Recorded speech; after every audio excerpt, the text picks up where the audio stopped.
Man, I'm rusty. How do you do this again? Hey, Gusten, where you been, man? Well, I'll show you where I've been.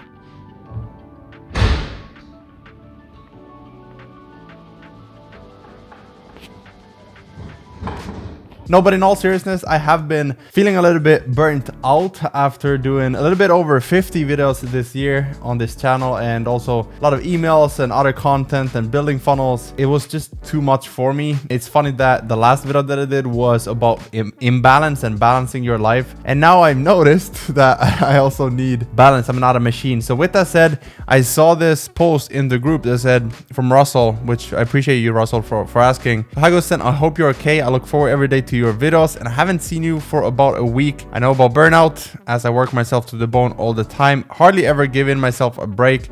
So relax, refresh, come back stronger than ever. Just so you know, you're loved and supported the same way you support us. You inspire us to do better every day. Cheers, Russell. So I appreciate that, Russell. Thank you for your concern, and everyone else who has been messaging me as well. But let's not talk about me. I am learning from everything that I'm doing and optimizing as I go. In this video, I want to talk about what I did do during this period, which is to close a client and to build funnels, and basically going back to what I love the most, which is to build funnels. Not saying that I don't enjoy making videos, but I do love building funnels more, and it's also paying me more, so it's a win-win. That said, I'm happy to share what I'm doing to close these clients, as I promised you in the beginning of February with the client challenge. And that's what I'm doing in this video. So there's actually 3 things that I did that almost lost me this client. And then I'm going to share with you 3 things that you have to do to close clients as well. And you have seen me as the DM closing guy because I've been closing deals in DMs without, jumping on phone and talking to people. And I still do that for the most part. However, with this client, it was a little bit different. So let's talk about what I did that almost cost me this client. And then we'll talk about what I did when I jumped on the phone or Zoom with him and closed him, and the 4 things that you have to think about when closing clients if you're doing it in a meeting. So if you're not doing DM closing or PM closing or messenger closing, whatever you want to call it, if you're jumping on the phone or a Zoom call, how do you conduct that meeting? How do you conduct a strategy session to close them? That's what we're going to talk about in this video. So let's dive in. Okay, so you've heard me talk about the 3 C's, which is to connect with the person, collect more information, and close the sale. And so the first thing he did when he messaged me was, he said, I love this funnel.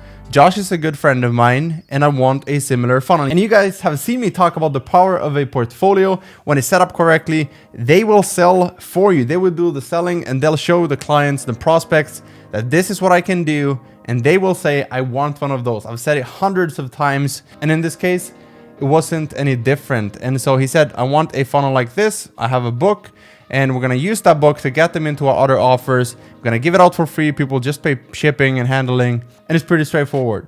So you might be asking, how did you almost lose this client, Gusten? So he reached out, he messaged me, and he's like, this is the funnel that I want. Are you able to build this? How much would it be? And we kind of went back and forward with the questions that I always use, which you can, by the way, you can find the link to the DM closing playbook in the description. So I have the scripts there. And I, asked him a couple of questions, and he started feeling like I wasn't confident or sure that I wanted him as a client, or potentially even if I could take him on as a client.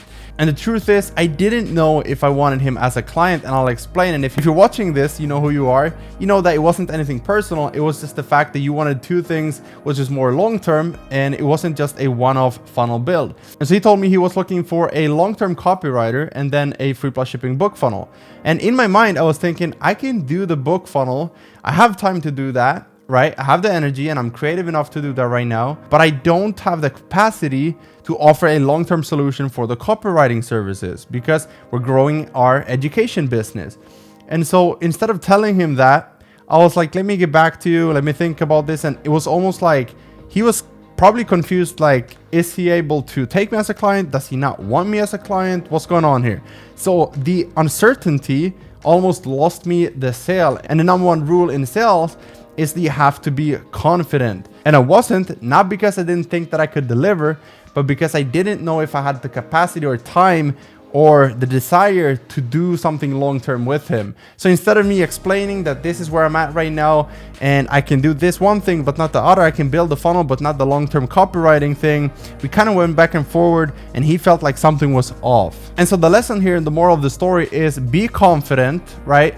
And if there's something that they're asking, the client, the prospect is asking if you can do, then tell them yes, you can do it, and then figure out a way to do it. Obviously, if you can't, tell them no. If they want you to custom code something or use a platform that you don't use, tell them no, sorry, that's also totally fine. But if it's something that you know you can figure out and you kind of know it, but you're not 100% sure, then say yes and figure it out. And then the third thing that I did that almost lost me the sale was that I wanted to do it my way. I wanted to try to close him in DM when he really wanted a meeting. And me, I'm a super weird introvert. I don't know why, but I always want to just be in my zone and build funnels and talk to people in DMs and not do meetings because I don't like to pack things in my calendar, number one. And then the second thing is I get super drained after having a meeting, even if it is with an amazing person. So it kind of ruins my day because it drains me for the rest of the day if I have one single meeting. I'm super weird, I know, and maybe you're not. I hope that you're not the same. So now let's move on to the 4 things that I did do to close him. I don't really like that word because it sounds like I'm forcing him to do something when in reality we just agreed on terms and we sealed the deal. Basically, the first thing that I did to save this entire deal was to explain to him why I wasn't certain. And he also, I think, put me in a position where I wasn't desperate and he could see that.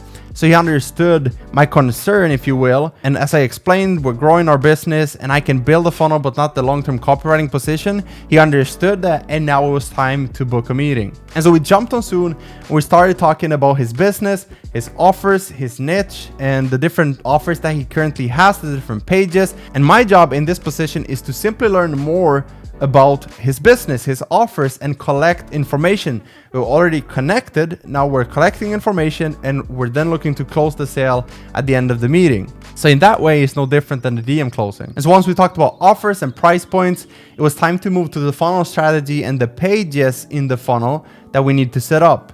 And so sometimes what you'll see is a client already has a funnel and you can ask, what pages do you have? Can you show me the pages? Can I take a look and see what you already have? And in some cases, they don't have a funnel or a website right now, and show them why this is the right strategy for them to use. Which leads me to point number 3, which is to explain and show examples. So this is where research comes in, because he previously already told me they want a book funnel and what type of book funnel. I could do more research and show more examples of designs that I've built to get him the reaction of, wow, I want one of those. I want a funnel like this one or that one. And again, getting those funnel designs to close the deal for me, because he already told me what he wants. I can show proof of examples, either that I've built, or I can say, this is a funnel that this person is using. We can build something like that, giving him the ideas and letting him close the sale for me. And then the final one, without making this any longer, the 4th question that I asked him and the final close to wrap everything up, and this works every single time, is when do you want it live? Not when do you want to get started, not when do you want to pay me, none of that garbage. You want to say, when do you want the funnel live? And so then he started talking about opportunity cost, which is the cost of not doing it, of not building it, of not having it live.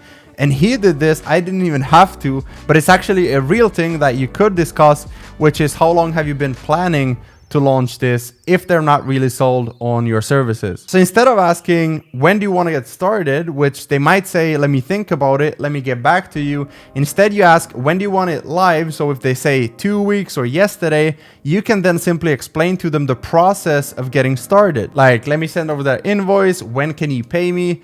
And things that could potentially cost you the sale. Instead, you get to say, if you want it live in 2 weeks, or if you want it live in 1 week, it's best if we get started now, because my process is super simple, it's fast, and it works like this. And then you explain.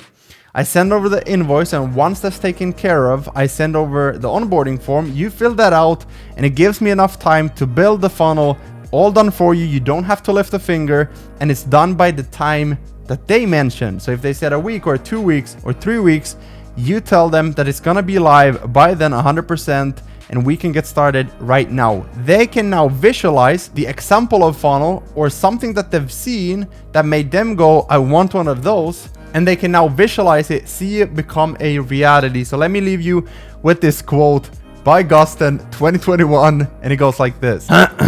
It's your job to make them see it already built even before they are closed. So anyways, the point is this: make them see the funnel live before they even paid you. they feel like you care, they feel like you're a part of their company, the culture already, and they're just excited to pay you. And it's all fun. It's not, I wonder why he was nervous. I wonder why he said this. I wonder why he wasn't confident. You have to be confident. You have to be excited. You have to be certain about the strategy, the offer, and everything that you're going to build, so that when they pay you thousands of dollars online via the internet, the interwebs, they know that I'm working with a genius, a master of funnel design. And that's what we teach inside of Full-Time Funnel Designer. If you want to join, I would love to have you. If not, make sure you subscribe, smash the like button, and smash the like button, and turn the post notifications on for more videos like these, because we post them pretty much not daily anymore, but weekly. And so with that said, I'll see you in the next video.